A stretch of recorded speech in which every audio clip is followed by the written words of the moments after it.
আমরা question number 7 পড়ব। Question number 7টা question number 6-এর সাথে মিল, ঠিক আছে?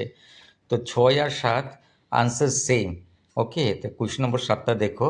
ডু ইউ থিঙ্ক, এখানে লেখা আছে ডু ইউ থিঙ্ক, তুমি কি ভাবো দ্য কনস্ট্যান্ট নেগিং, বারবার বাচ্চাদেরকে বকাবকি করলে বাই প্যারেন্টস, তাদের মা বাবাই যখন বারবার বাচ্চাকে বকাবকি করে, make a child discipline in future, এই বাচ্চাটা কি বড় হইয়া ডিসিপ্লিন হইব, তার ভবিষ্যৎ কি ডিসিপ্লিনে থাকবো?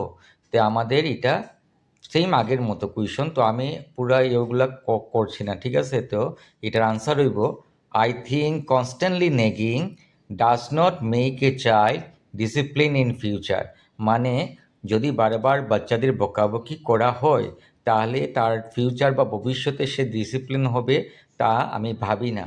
এক্সেসিভ নেগিং অ্যান্ড স্ট্রিক্ট ইনস্ট্রাকশন, ওকে, বেশি বকাবকি বা কঠোর ইনস্ট্রাকশন, নির্দেশাবলী যদি বাচ্চাদেরকে দেওয়া হয়, make a child to feel suffocated, বাচ্চাটার কি হতে পারে? সাফোকেটেড হইতে পারে, তার দম বন্ধ হইতে পারে, ঠিক আছে? তার ফলে কি হয়?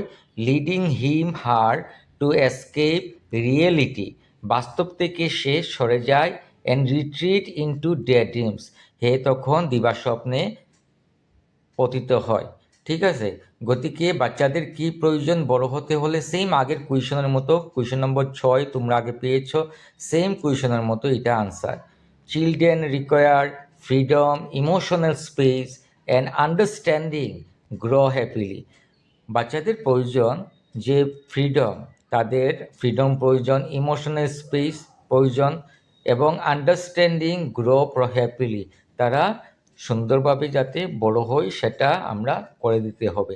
তো এটা হয়ে গেছে কুয়েশন নম্বর 7। কুয়েশন নম্বর 6-এর সাথে সেম জিনিসটা। কুয়েশন নম্বর 8টা দেখো। Why does Amanda wish to be a mermaid or orphan or Rapunzel, Amanda কেন মারমেড হতে চেয়েছিল, অরফান অনাথ হতে কেন চেয়েছিল, রেপুঞ্জের হতে কেন চেয়েছিল? কারণ মা বাবার সেম জিনিসটা বারবার রিপিট হচ্ছে, মা বাবার কনস্ট্যান্ট নেগিং, কঠোর ইনস্ট্রাকশন থেকে মুক্তি পেতে আমান্ডা মারমাইট, অরফান আর রেপুঞ্জল হতে চেয়েছিল। সেম জিনিসটা বারবার আছে, ঠিক আছে? সেই জন্য সেম জিনিসটা বারবার পড়বে। তো এখানে আমরা দেখে নেই, Amanda wish to be all three, Amanda এই তিনটা হতে চেয়েছিল। In the poem Amanda, Amanda কবিতায় আমান্ডা এই তিনটা হতে চেয়েছিল। শি ডে ড্রিমস, সে দিবা স্বপ্ন দেখত। অ্যাবাউট এমবডিং, এখানে এমবডিং মানে কি? মারমেড হওয়ার, মারমেডের মতো হওয়ার জন্য এমবডিং দিবা স্বপ্ন দেখত। অরফান, অনাথ হওয়ার জন্য। রেপুঞ্জেল হওয়ার জন্য সে কিতা করতো? এমবডিং। এমবডিং মানে কি?